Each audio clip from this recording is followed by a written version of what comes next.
I'll never forget the Haiti earthquake. I was out shopping in a store in Toronto when I got the call from my head of mission, and it was immediately clear that we were talking about an emergency on an unprecedented level. I mean, he had lost contact with everybody. We didn't know anything about our own team and what was going on, how widespread the emergency was. The very first steps, of course, were the immediate coordination between different sections within the MSF movement to ensure everybody was aware and mobilized, and that meant waking people up in Europe. In this, the important thing was to rise above those immediate concerns and the chaos of everything, to make measured decisions about what means do we have to deploy, what means do we know we had in country, what can we get to Haiti and get to Haiti fast, what different routes of access do we have into a country where even the airport and the infrastructure around the airport has been severely affected. There was a huge rallying around within what we call the Médecins Sans Frontières movement of former volunteers of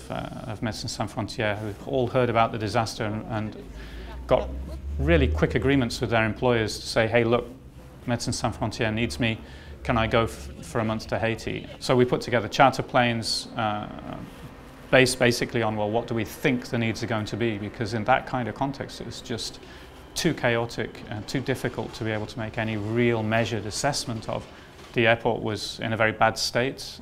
It was being managed very rapidly by the American Air Force, the military, and they had full control over who got to land and who didn't. We saw plane loads of supplies land that were completely inappropriate for that kind of emergency and immediate needs. It was incredibly frustrating for us not to have any clear recognition around the priority that getting this kind of frontline emergency medical supplies into the country should have. And we used all of our influences and contacts on the level of New York and elsewhere in direct liaison with Washington, etc., to try and facilitate access for Médecins Sans Frontières.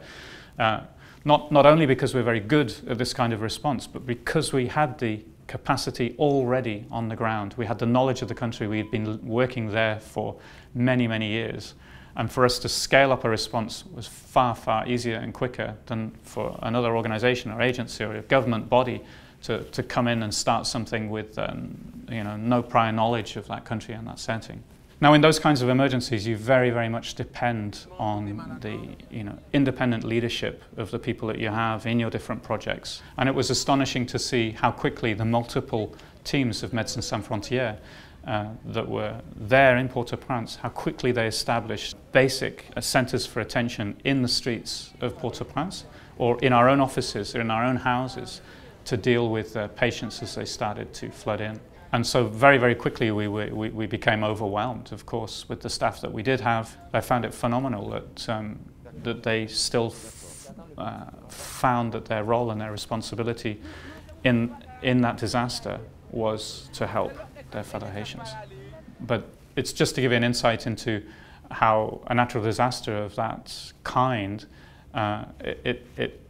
was so unique, because it not only affected a population around which we aim to serve, but it deeply affected us as an organization, and everyone who was there in that setting were directly impacted by that devastating earthquake.